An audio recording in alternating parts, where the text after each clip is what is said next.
Now we're going to move on to wiring. All you're going to need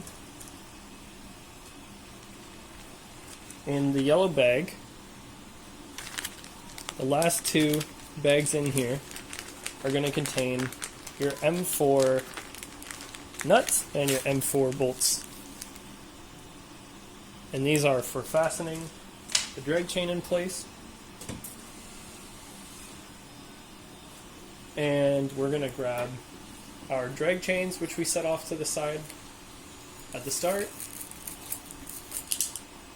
And we're going to grab our wires as well, which we set off to the side at the start. So here are our drag chains. Here are our wires. So the first thing that we're going to do is we're going to grab one of the sets of the drag chains, and you can see how this is going to exist fastened onto the drag chain foot here and fastened onto the arm on the x-axis there. So, to make our lives easier, we're just going to start by removing the two end pieces here and just keep track of them. They can really go in either direction, this way or this way. Doesn't really matter which. So I'm just going to pop these off. I just push against the one side and pop it off the other side. And on this side, I push the connector inwards and push it out. You can use flathead screwdriver if you wish for this part. And now I'm going to go ahead and attach both of these end pieces onto the arm and onto the foot.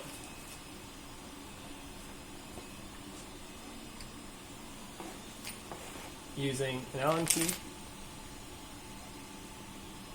And for the foot, you should notice that there's a small hexagonal cutout that the nut actually fits within, which will catch it so that you don't need to have a wrench from the other side. It should be able to just keep itself in place. So just keep the nut up against the top and it will fit inside of the hexagonal bore in the plastic part.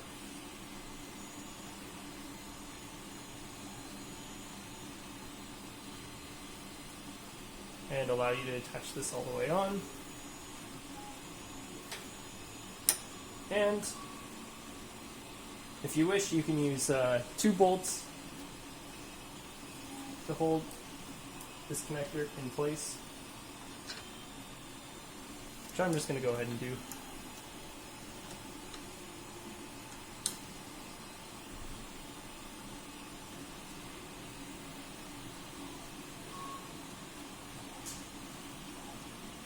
Okay. And on the other side, we're going to make sure it's facing with the holes away. Now for this part, since there is no plastic for the nut to be held onto, you can actually use your LongMill wrench, and instead of using the primary side here, you can use the secondary side, which is M4 sized for the nuts. So first I'm just going to put the bolt through the slot and through the end piece, and I'll just screw the nut on there to begin with, as well as the second bolt.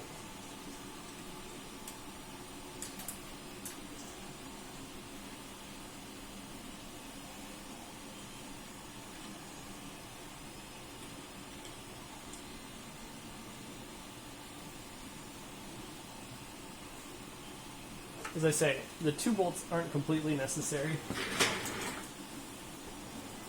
I'm just going to be putting them on to show. And then I can come in with the end of the wrench here and hold the nut in place to help me finish fastening it.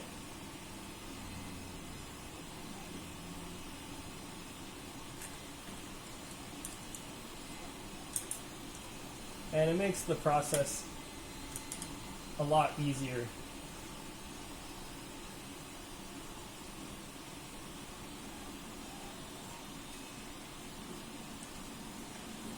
Rather than having to find a pair of pliers that works best, you can just use the wrench.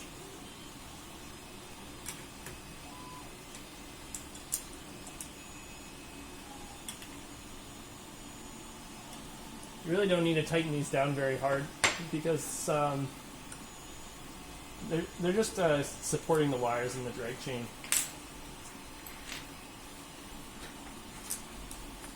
I'm going to set this drag chain off to the side here because I also want to go through and connect the other 2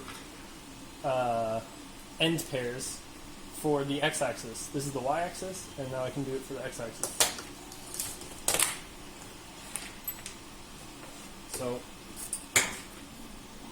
it's the exact same process where for this side I'm squeezing the connector inwards on the one side, unflip it, and on this side I'm pulling it outwards to connect it or disconnect it. And this wire pair, once again, doesn't matter. They just need to be both facing towards the right. One of them is going to fasten back here.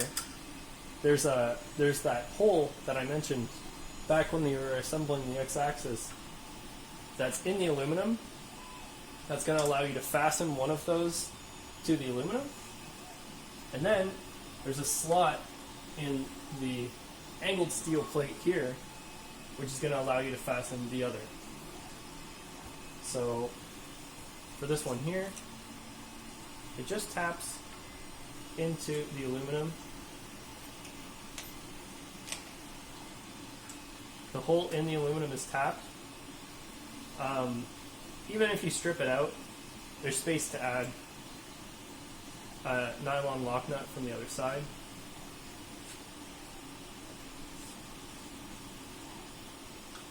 And then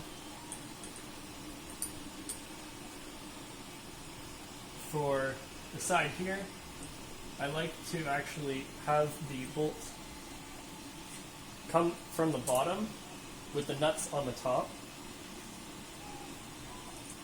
And the reason for this is it just gives the wires a little bit more room to go through the drag chain.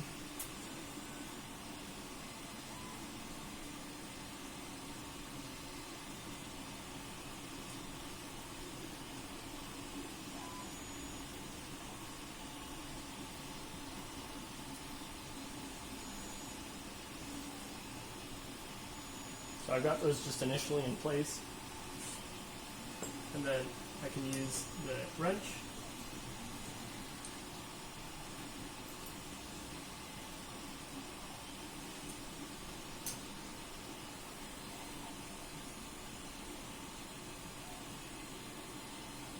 with the Allen key from the bottom.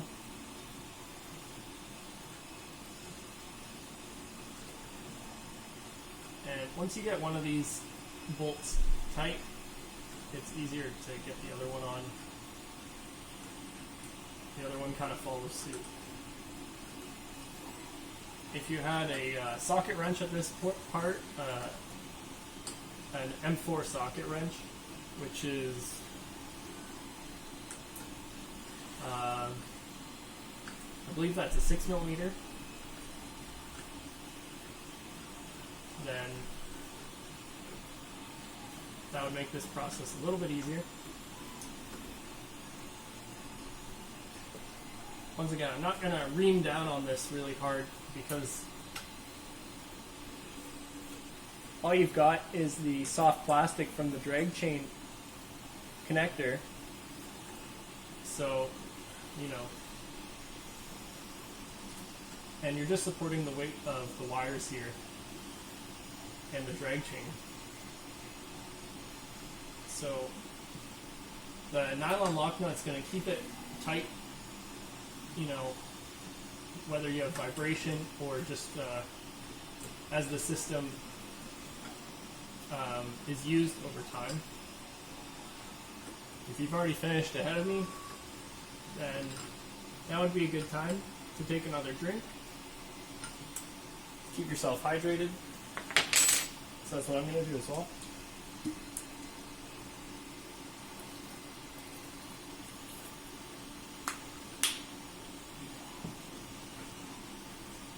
All right. Now, we're going to be routing all of the wiring through to the front here. So, we don't need any more of these bolts or nuts. These are extras as well.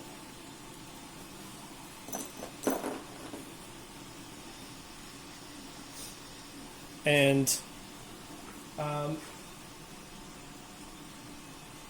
going to grab a router just to give you a demo of how it's going to fit into the machine. So I'll come right back and show you that. Okay, so I've got my placeholder demonstration router.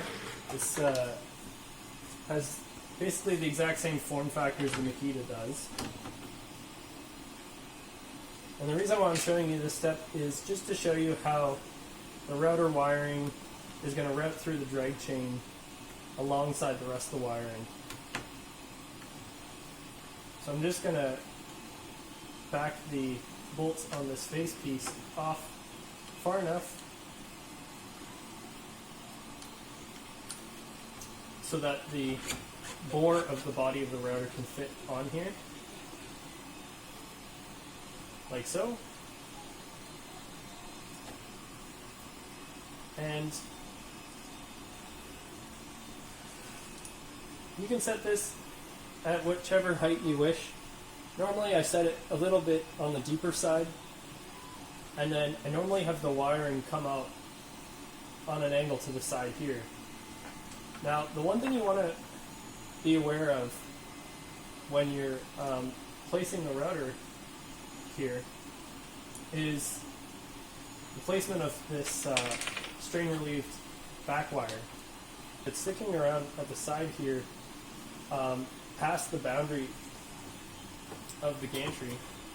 Then what you're going to run into is an issue where the strain relief here might end up getting pinched between the gantry and the side plate here if you're trying to get the full range of motion of your machine.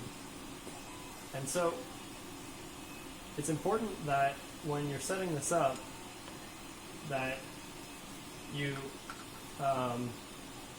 give it some space. You can either rotate it to the side, you could even have it facing all the way forward, or facing on a diagonal outward on the side so that it'll miss the plate. This way you can still access your speed control and your on-off. And this router, as I attach the drag chain, is you're going to want to place it at this point so that you can route the wiring through the drag chain alongside the rest of the wires. This isn't going to cause any issues, even though you've got the router wire with the signals to the stepper motors, because we've got circuitry built into our components so that they eliminate any potential for electromagnetic interference. So this isn't something that you're going to have to worry about for the operation of your machine. So I'm going to put this back off to the side. Okay. So if I want to be routing this wiring, the last step I want to do is open up all of the drag chain links here so that the wiring can fit through. Because the wrench has an angle to it that fits inside the drag chain, you can just run it along and it'll pop all the clips off here for you.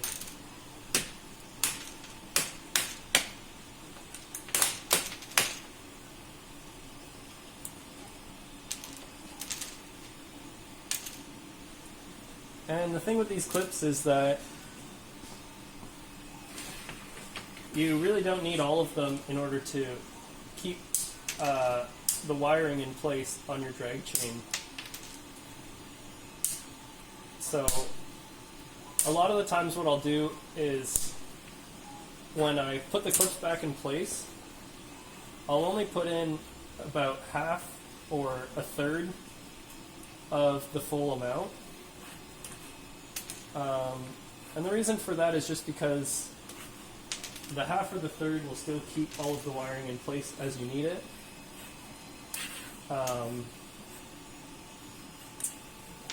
But it'll also make it much easier to, if you have any wiring that you'd like to add in the future, like for example limit switches, or if you're wanting to wire in a laser system or anything like that, then it's much easier to open up the drag chain and make that modification down the line.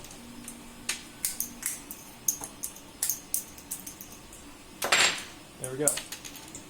So that's going to make a bit of a mess, but there's one chain, and then we still got this other one off to the side. So I'll pop this one open as well.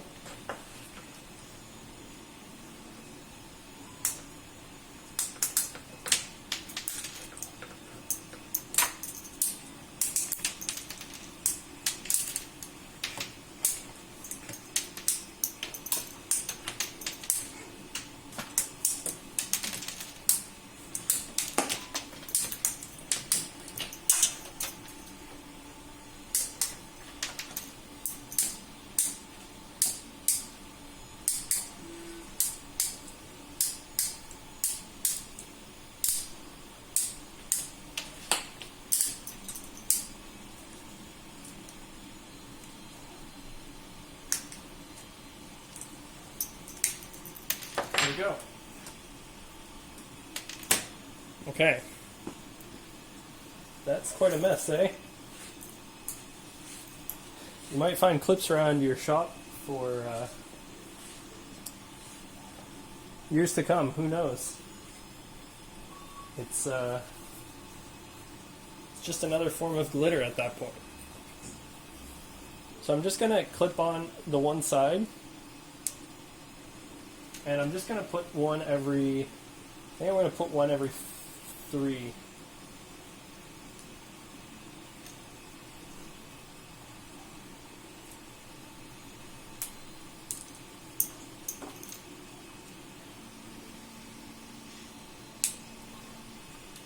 And that should be plenty to keep all your wiring in place.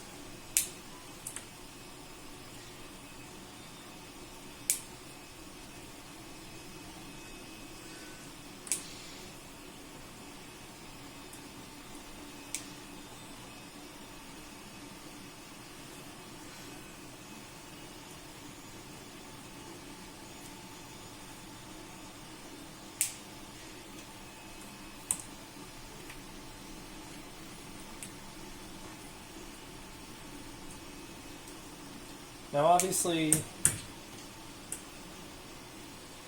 by removing these clip sections, you're removing potential support points for the wire when it's being carried along by the drag chain.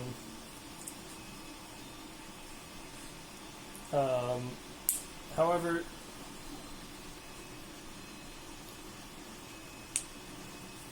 the strain relief on the machine,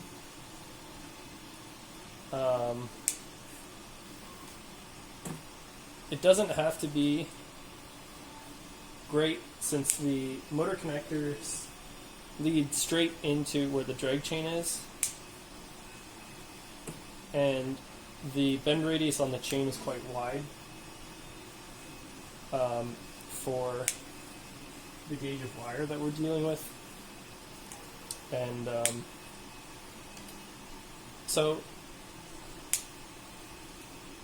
and the control box, once you have positioned it, is going to be fastened in place. And so, because of all this, nothing ever is really going to be moving or rattling around. So there's really no need to worry about the longevity of the wiring on your machine. It will last as long as you need it to. Okay. The rest of these clips you can keep off to the side if you wish. I'm just going to get them out of the way.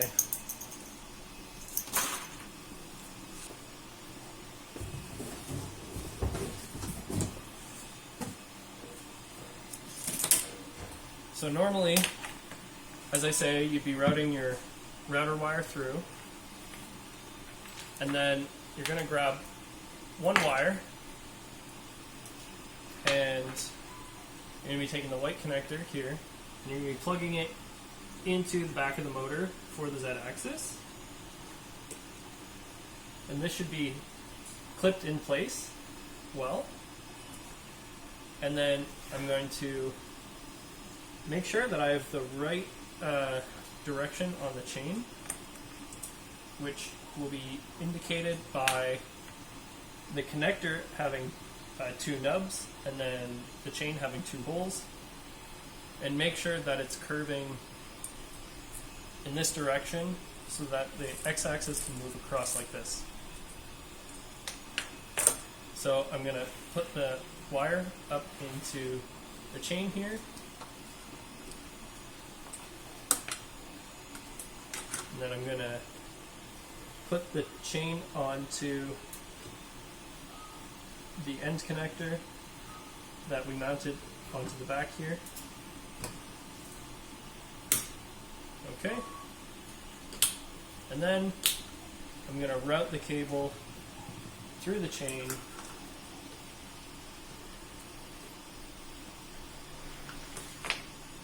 out to the side here.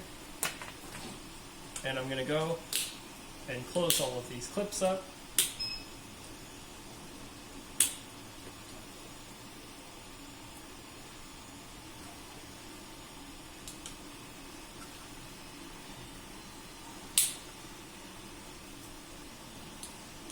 Making sure the wire is inside.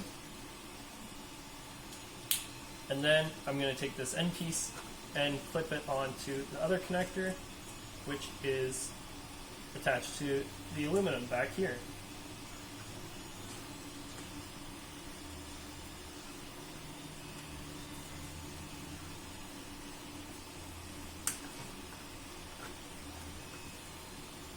And clip it in place, like so.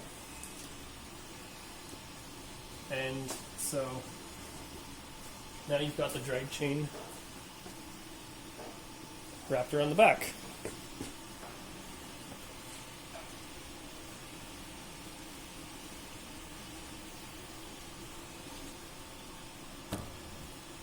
Grab another motor wire harness and clip it in.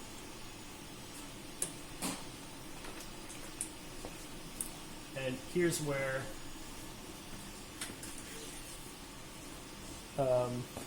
you can make a slight modification if you wish. If you'd like to have a little bit of extra movement on, or a little bit of extra length of the wires coming out the end of the drag chain here, you can take upwards of 15 links off of this drag chain in order to give you more wiring at the front. So I'll just do that for a demonstration. So I'll just count 5, 10, 15, and take that section off. And then we're going to have the same process followed here. We're just going to capture the wires here and here into the chain before we clip it into the connector by squeezing the two sides together and clipping it in place like that. And then we can go around closing the clips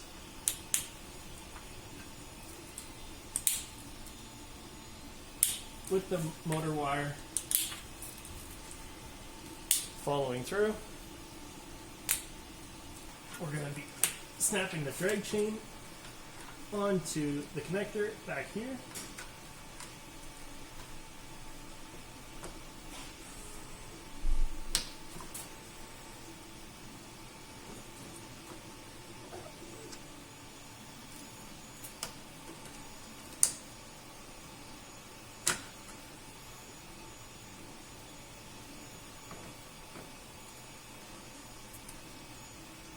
You just want to squeeze the connector together a little bit and wiggle the chain on there.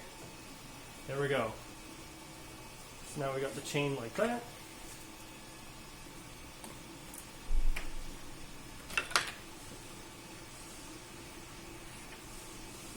As you can see, we've got quite a bit of extra wire. This is going to be your shortest wire, which is the Z-axis, because it has to run through this chain and this chain.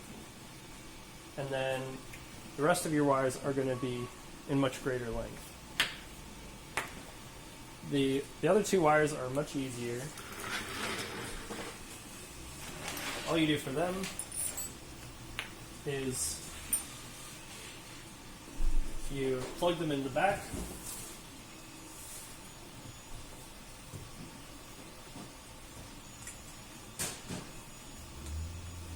Just make sure that it's seated nice and snugly back there. And then you can wrap it around the side here, like this. And then you can run it through the channel that's in the foot here. I'm going to put it, there's a top channel and a bottom channel. I'm going to put it through the bottom channel because that helps me to remember that it's on the right side. And when you put it through the channel, you just push it in and twist it while you're pulling it, and it'll fall in there. And then on the other side here, plug that connector into the motor and run this into the other channel. Once again, you're pushing and twisting at the same time. And there we go.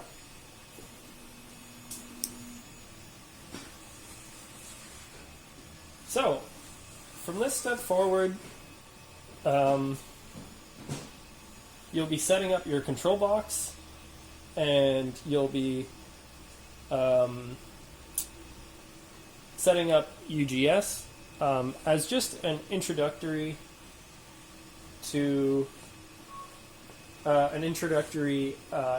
interface software that you can use to control your LongMill CNC. And you'll also be plugging in your laptop to control the movement of the machine so that you can follow the alignment procedure with the particle board screws in order to get the machine mounted into the surface that you'd be using. So I could be doing it on this surface here, for example. And all those last steps require is just the power brick, which is going to plug into the rear of the control box, and the USB. which is going to plug into the left side of the control box into your computer, and all of these motor wires, which are going to plug into the connection ports here. You can see the labeling Z, Y2, Y1, and X. The Y2 and the Y1, the order doesn't matter. But you can just plug these in, like so, and follow suit with the rest of them. And then you can either mount your control box in a location like this, or off to the side, or underneath, or wherever else you wish. So this last step I'm not going to go through because we have very good instruction on here, and usually this last step isn't very tricky at all, as well as I'm not particularly set up right now to show it, but as you can see, the entire mechanics of the machine has now been set up, and when you go to power on your machine and control it with your computer, you should notice that you have nice smooth movement of the X, the Z, and the Y axis. And at that point, you can just double check that you're not hearing any weird noises, you're not feeling any loose movements on any of the axes, and nothing else seems out of the ordinary. So anyway, it's been a pleasure to show you how to do the mechanical assembly of the machine. I know you'll do fine setting it up the rest of the way without me. And it's been a pleasure to sit down and do this with you. So, once again, I'm Chris. I am the CTO of CNC Labs. And I hope you enjoy your LongMill and you make amazing things with it. So, I will see you guys later.